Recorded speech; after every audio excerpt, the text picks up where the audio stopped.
creating cultural awareness and understanding. This is Culture Clique. Culture Clique is written and produced by KQAL FM on the campus of Winona State University. Today on Culture Clique, we talked with Debra Martin, who gave a personal lecture that explained more on how to preserve your harvest through dehydrating fruits and vegetables, tips and tricks for preserving your harvest, and the different benefits that it can bring. I'm Brylee Harris. Stick around to learn more about preserving your harvest from Debra Martin on Culture Clique. I'm here with Debra Martin, and you are a part of the Winona County Master Gardeners, talking today about preserving gardens through dehydrating fruits and vegetables, which I want to add was sponsored by the Winona Public Library. And what exactly do the Winona County Master Gardeners do? We are a volunteer group of individuals that have taken classes through the Extension Service from the University of Minnesota, and we are the touch point for people that have questions about their gardening. Just recently, the Extension Service has added food preservation. Again, I took a class on it so that I would be able to give everybody the latest information. And so one of the things that we like to do is to address questions that students might, people might have having to do with gardening, trees, yards, and now food preservation. All of the stuff that we talk about has to do with research-based results. So how does someone kind of get involved with that organization? Great question. One of the first things to do is you can contact the Extension Service and say that you're interested, and they would and Winona County has an Extension Service, and then they would forward your name to one of the Master Gardeners, and she would contact you and set up an appointment. You would then need to take a class. It is a 40-hour class through the University of Minnesota. It is given online, and it does have a fee, but we are fortunate that the Winona County Master Gardeners have fundraising, and so that people can have some of the cost deferred. And so then kind of just more about you. What got you into gardening? Like, what interested you about that? Oh, I grew up on a farm, and I was in 4-H, which also meant that I would have projects. And one of my favorite projects was my garden. And so I've always enjoyed gardening and canning and food preservation because staying on the farm, that's how we always did our harvest so that we could eat during the winter. And then what does the process of like dehydrating fruits and vegetables look like? Is it like a long process or just kind of? Well, it depends on the equipment you have. Okay. So it can vary, but they now have like these dehydrators that you can buy. So last night I put in like some applesauce on a tray in my dehydrator, and by this morning it was a leather. All right, and so it doesn't take very long at all on there. You can also use your oven. There's even more natural ways of using the sun to help dry if you want to. A lot of people will do that with herbs and peppers. We'll dry them in the sun. Are there certain types of fruits and vegetables that are better for dehydrating? Yes. Like watermelon doesn't really dehydrate very well. It's very water content, so you're not going to get much from it. On the other hand, things like cherries and plums and apricots, I mean, you can buy them dried at the grocery stores, but you can also, if you have a cherry tree at home, you can dry your own cherries.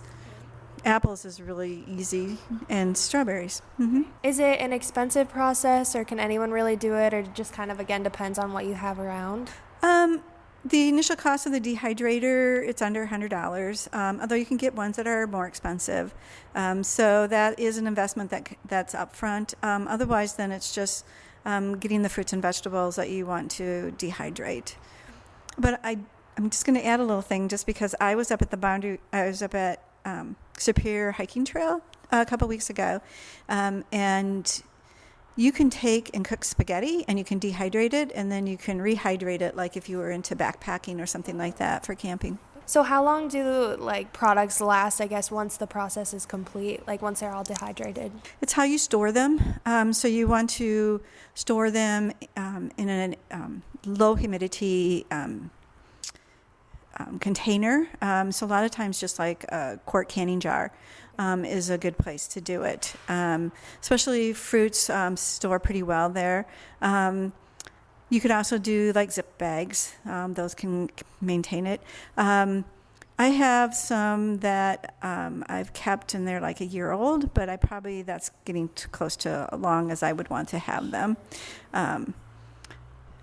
Some leathers, so you can like dehydrate it and make it like a fruit leather or a vegetable leather. Those typically are just about 3 weeks, unless you want to store them in the freezer. Do you notice then any changes like in the flavor once the foods are dehydrated, or does it mostly maintain the same? Because it gets so concentrated, it can get pretty sweet. Oh, okay. Yeah, it can enhance flavors. What would you say then are the major differences that you notice between regular products and dehydrated products? Well, obviously dehydrated has a different texture to it than pre-dehydration. And even if you rehydrate it, it's going to have a different texture associated with it. But that's probably, and obviously it becomes maybe a little bit sweeter when you dehydrate it because it concentrates the sugars. Would you say that there's like any other benefits to dehydrating your fruit or vegetables, food in general, I guess? Great question. Years ago, it was one of the only ways that you could preserve your food. And I'm talking like pioneers and stuff like that would make jerky, which is also dehydrating your food, but your meat. And it was, they would salt it and dehydrate it so that it wouldn't spoil. That's the main purpose of dehydration, is to get rid of the water that would allow bacteria and fungus to grow. And so dehydrating it would prevent that. Today, it's more if you just want to compact it so that you might be able to take it in your purse and eat it later, or if you're going backpacking, or you just like the texture of dried fruits to snack on. Sure. So then how are people able to find out about programs like this one in Winona? So the library program or the Master Gardener program? I guess both. Yeah, probably more like the Master Garden program. The Master Gardeners do write, we have a Facebook page, and so you can like us on Facebook. The library does too. The library also has, will put stuff in the Winona Post and also the Winona Daily News on that. The Master Gardeners also has a column that is in the Winona Post. And then what other resources would you recommend for people that want to learn more? The Extension Service, so if you go to the University of Minnesota Extension Service, they have a webpage on food preservation, and so you can learn a lot more information there. Okay, perfect. Well, I think that's all I had today. But yeah, thank you so much for talking to me. Yeah. Well, thank you too. Thanks again to Debra Martin for helping us learn more about preserving your harvest today on Culture Clique. To keep up on all things Winona and the surrounding area, tune into Culture Clique Thursdays at 12:30 right here on 89.5 KQAL. I'm Brylee Harris, and we've been talking all about preserving your harvest today on Culture Clique. Creating cultural awareness and understanding. You've been listening to Culture Clique. Support for Culture Clique is made possible by the Minnesota Arts and Cultural Heritage Fund. Culture Clique is produced by KQAL-FM on the campus of Winona State University. For more information, look us up on the web at kqal.org. And thanks for listening to Culture Clique.